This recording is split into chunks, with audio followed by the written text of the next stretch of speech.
आज 4 शब्द के एक वाक्य विन्यास से सियासी तूफान खड़ा हो गया। ये लाइन यूपी के डिप्टी सीएम केशव प्रसाद मौर्य के एक बयान से निकली। केशव प्रसाद मौर्य ने एक ट्वीट किया, उसमें लिखा था कि अयोध्या काशी भव्य मंदिर निर्माण जारी है, मथुरा की तैयारी है, मथुरा की तैयारी है। इसी एक लाइन ने आज सियासी गर्मी बढ़ा दी है, जिसके बाद ये सवाल उठने लगे हैं कि क्या इस चुनाव में भी हिंदुत्व का सॉलिड पिच हो रहा है, जिस पर बीजेपी की जोरदार बैटिंग की तैयारी। क्या एक बार फिर बीजेपी अयोध्या काशी मथुरा के सहारे ही चुनावी नैया पार लगाना चाहती है? आइए देखते हैं।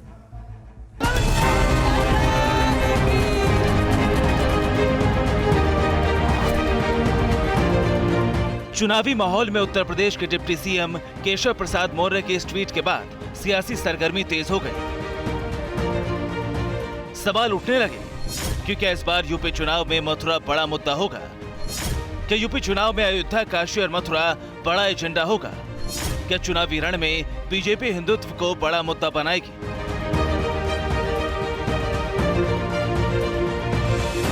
सबसे पहले डिप्टी सीएम केशव प्रसाद मौर्य के इस ट्वीट पर ही गौर फरमाइए। उन्होंने लिखा है, अयोध्या काशी भव्य मंदिर निर्माण जारी है, मथुरा की तैयारी है। मौर्य ने अपने ट्वीट के साथ ही हैशटैग जय श्री राम, हैशटैग जय शिव शंभू और हैशटैग जय श्री राधे कृष्ण भी लिखा। केशव प्रसाद मौर्य के इस ट्वीट से बीजेपी और आरएसएस के एजेंडे में हमेशा से शामिल अयोध्या मथुरा काशी के मुद्दे को लेकर अटकलें तेज हो गईं। ध्रुवीकरण की बात कही जाने लगी। थके हारे लोग, इनके पास कोई इशू नहीं है। देश को बर्बाद कर दिया, उत्तर प्रदेश को बर्बाद कर दिया। किसान 700 किसान शहीद हो गए, लाशें गंगा जमुना बह रही हैं। इनके पास सिर्फ एक ही चीज़ बची है, जो हिंदू और मुस्लिम को लड़ाना, मंदिर मस्जिद को लाना। और क्या करेंगे? यहाँ सवाल ये उठता है कि यूपी के डिप्टी सीएम को मथुरा का नाम लेने की जरूरत क्यों पड़ी? क्या मौर्य का यह बयान लाएगा वोटों का तूफान? ये सवाल इसलिए मौजूद है क्योंकि मथुरा पश्चिमी उत्तर प्रदेश में आता है और यहाँ विधानसभा की कुल 136 सीटें हैं। 2017 के चुनाव में बीजेपी ने इनमें से 109 सीटें जीती थी, लेकिन इस चुनाव में यहाँ समाजवादी पार्टी के अखिलेश यादव ने आरएलडी से गठबंधन किया है और कहा यह भी जा रहा है कि 1 साल से चल रहे किसान आंदोलन के कारण भी पश्चिमी यूपी में बीजेपी की छवि को नुकसान पहुंचा है। शायद इसकी भरपाई के लिए मंदिर का मुद्दा उछला है। ये इनकी आस्था नहीं है। हमारे लिए ये चुनावी मुद्दा नहीं हो सकता, हमारे लिए ये राजनीतिक मुद्दा नहीं हो सकता। ये हमारी आस्था है, चाहे काशी हो, मथुरा हो, अयोध्या हो, ये हमारी आस्था, हमारे आराध्य हैं। लेकिन अगर यहाँ पर विकास कार्य नहीं होगा तो आप जब जाएंगे वहां पर दर्शन करने के लिए, या वो खुद जाएंगे, क्या उनकी आस्था नहीं है विपक्ष के लोगों की? जाएंगे नहीं वहां पर दर्शन करने के लिए। जब दर्शन करने जाएंगे तो वहां देखेंगे कि चौमुखी विकास हो रहा है। अभी मथुरा का मुद्दा क्यों उठा, इसे जानने के लिए अब आपको सीधे मथुरा ले चलते हैं। देखिए, ये मथुरा में भगवान श्री राम जन्मभूमि है। यही मंदिर के नजदीक शाही मस्जिद है और इस पूरे इलाके में इस वक्त धारा 144 लगी है।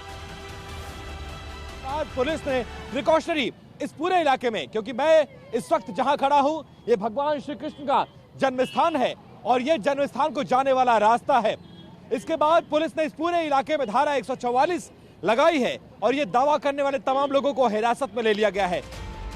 अब जानिए कि श्री कृष्ण जन्मभूमि मंदिर से लेकर शाही मस्जिद तक सुरक्षा बढ़ाने की वजह क्या है? उपद्रवियों पर पुलिस प्रशासन की कड़ी नजर रखने के पीछे कारण क्या है? दरअसल अखिल भारत हिंदू महासभा ने 6 दिसंबर को शाही मस्जिद में भगवान श्री कृष्ण की मूर्ति स्थापित करने का ऐलान किया था। हालांकि प्रशासन ने इसकी इजाजत नहीं दी। इसी सिलसिले में पुलिस ने नारायणी सेना के सचिव, कोषाध्यक्ष समेत 3 लोगों को गिरफ्तार किया। इसके अलावा श्री कृष्ण जन्मभूमि मुक्ति दल ने भी 6 दिसंबर को काशी मथुरा संकल्प यात्रा का आह्वान किया और इन सब को लेकर सोशल मीडिया पर अफवाहें भी उड़ने लगी। जनपद मथुरा प्रशासन के द्वारा धारा 144 जनपद में लगाई गई है, जिसके कारण इस तरह का कोई भी आयोजन प्रतिबंधित है। तो ये जानकारी, ये जो परमिशंस 1-2 संगठनों ने मांगी थी, उन्हें भी निरस्त कर दिया गया है, उनको जानकारी भी दे दी गई है। सोशल मीडिया के ऊपर भी नज़र रखी जा रही है और इंश्योर किया जा रहा है कि शांति व्यवस्था भंग करने के लिए यदि कोई हैंडल एक्टिव है या कोई व्यक्ति एक्टिव है तो उसे चिन्हित करके उचित वैधानिक कार्रवाई की जाए।